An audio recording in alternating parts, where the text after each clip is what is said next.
Ladies, gentlemen, and expeditioners of all ages, Clair Obscur Expedition 33, a brand new flavor of turn-based RPG, is releasing in just a couple of days, and it's shaping up to be one of the most exciting new games that is released in quite a while, especially as a completely brand new IP, coming with an intriguing story and a fresh take on the concept of turn-based combat in general. With hype mounting around this game and the release closing in, today let's talk about 10 things that you should know before playing Clair Obscur Expedition 33. Number 1 is a refresher on the base story concept so you know what you're getting into, either a reminder for those who already know or to catch you up to speed for anyone who hasn't seen the game before this. You are a part of Expedition 33. Once per year, the paintress wakes and paints a new number on her monolith, and then after some time, everyone of that age fades away. They die. Each year when a new number is painted, a bunch of people who are the numbered age will depart on an expedition in an attempt to defeat the paintress and stop this process from continuing before they are killed, and to stop the cycle from continuing on towards the next number. You are a part of Expedition 33, and your goal is to make sure that there never ever needs to be an Expedition 32. And yeah, the number goes down each year. The expeditions are labeled based on the age of the participants, not the order of the expeditions. So you're not a part of the 33rd expedition. It's been going on for, well, quite a bit longer than that. Then for number 2, it's been alluded to already, but while the core of this game is a turn-based RPG, a really big part of the combat is actually a set of quick-time events happening in 2 different flavors. When performing your own attacks on your turn, there will be timed inputs on screen. Time the input well, do more damage. Similarly, but arguably more engaging, during an enemy's turn and during their attacks, you have the option to either dodge or attempt to parry them while they are attacking you. The timing on the dodge is more forgiving than the timing on the parry, but a full set of successful parries will perform a counterattack at the end. So essentially this is a mix between a turn-based RPG with a bit of rhythm game mechanics and elements, and to truly get the most out of the combat experience in this game, you will need to get used to both sides of it. For number 3, engage in exploration. There will be optional content of all kinds in this game, and exploration will be encouraged and rewarded. We don't know exactly to what extent this will go to, but this is pretty standard affair for an RPG these days especially.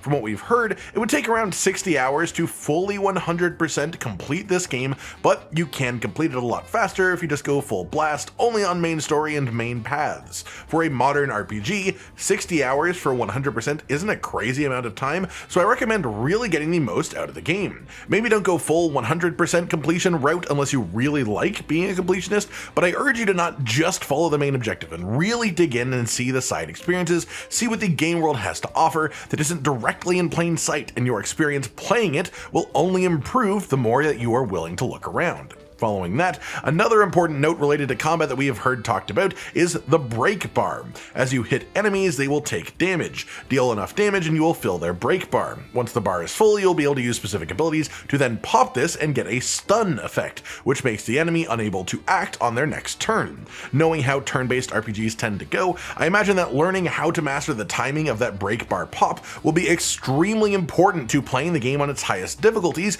if that's something that you are interested in, as the ability to remove a character from combat for an entire turn is extremely powerful, especially if the fight is scripted and you know what attack you're going to be able to skip by timing this a certain way. Sure, this is applied through pure damage, but this means that there will likely be some fights where you actually want to time your burst of damage specifically to skip specific turns from your enemy and avoid nasty overlaps or abilities, so it is a really good mechanic to know about for sure. And something that will help you trigger it is that there is an aim-based system that will even let you target enemy weak spots manually and do bonus damage too. Number 5 today is that there will be choices in this game, and these choices will matter, at least according to everything that I've seen so far.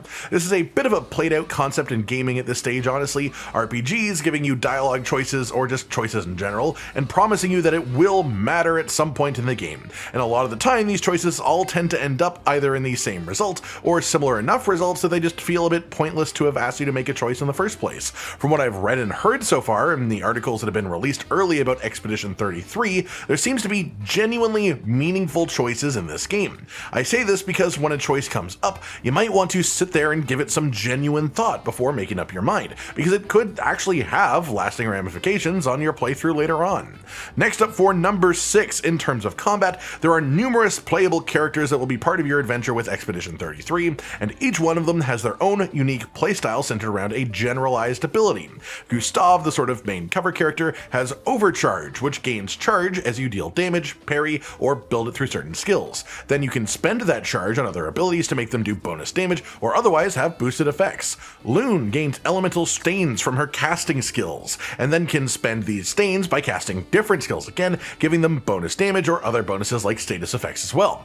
Mael is the most unique of the three that I've seen gone into detail so far at least, and her special mechanic is that she has full-on combat stances. One of her stances increases her damage dealt, but also her damage taken. One of them reduces incoming damage and gives AP on a parry or dodge, and one of them increases the damage that you do, but has some activation conditions surrounding it beforehand. Every character has their own sort of theme that makes them special. On a similar note to that, however, our next entry is that no character is locked into being one singular thing. They are all thematically and mechanically unique from each other, and this is backed up even further with each one having their own full unique skill trees that you can customize in various ways while playing the game. But between these skill trees and the gearing system, any character can fill any sort of classic role. The same character can be built to being an effective glass cannon, as can be built into being an effective tanky support if you choose other options. Whether they'll be equally effective at every role, we'll have to see the full skill trees and everything after launch to know for sure. I mean, there will probably be optimal ways to run each character, but this means as far as story and as far as immersion, if you grow attached to certain characters and you want to keep them around in your party, you can always build your party in a way where you have the combat roles that you want to fill, but also the actual characters in them that you want to have around you and journeying together with you as well. That said, on a related note, number 8 today is the list of actual characters. You can check this out on the game's official website, but we have Gustav, 33 years old, an engineer who's dedicated his life to the defense of the city and its agricultural systems, trying to leave a better life behind for those who will succeed him. Mael, 16 years old, and unlike the others, she views the expedition as her chance to adventure and experience the world beyond her city. Lune, 33, has a deep thirst for knowledge, and her only goal is to truly understand the mystery of the paintress. Ciel, 33, was once a farmer, became a teacher, and now an expeditioner. She is at ease with death and has a dark past behind her. Monaco is a Gestrel. I have no idea how old he is. They are a different species of creature entirely that simply enjoy battle and view it as a form of meditation. There are other characters on the website as well, but these are the 5 that are specifically mentioned as being part of the expedition, and thus the ones that we expect to be playable characters in the actual game. Next up today, this is a simpler one, but really give the game your attention. Some people will just rush to the combat in games like these and then ignore the story, but that will be just a huge waste if you do it with Expedition 33. The game has a really intriguing story from what we know about it so far, with an expansive, world-defining mystery at its core. The world is supposed to be heavily immersive, and importantly, from my perspective at least, every piece of music that I've heard from the game has been absolutely incredible. So what I want to say here is do yourself a favor, let yourself fully sink into this immersion completely. Take in the story, listen to the music at full blast, let the sound effects play, enjoy the voice acting, because by the way, there's some pretty famous voice actors in this game as well, and just let yourself experience the game's world.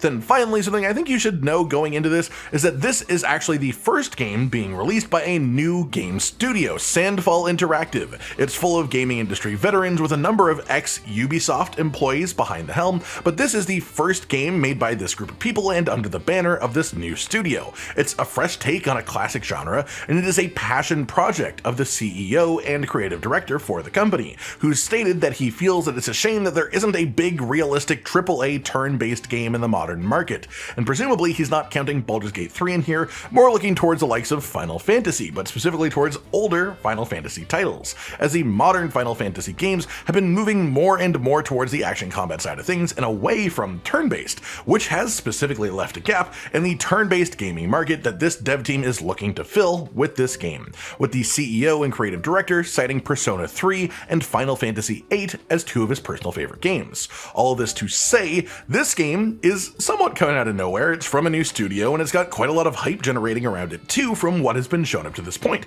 So it's honestly really impressive that a game that seems this polished is coming from a previously unproven studio, and it sort of makes me even more excited to dive into it myself because they seem willing to go off the beaten path, willing to take risks, which is just not common enough at all with the higher budget games these days. That just about does it for today, everyone. 10 things that you should know before playing Clair Obscur Expedition 33. I hope you've all enjoyed this and hopefully it helps you out on your journey when the game releases quite soon, and I wish you all the best in actually playing it as well. Like if you liked the video, subscribe to the notification bell for more, and most importantly, ladies and gentlemen, until next time, stay sweet.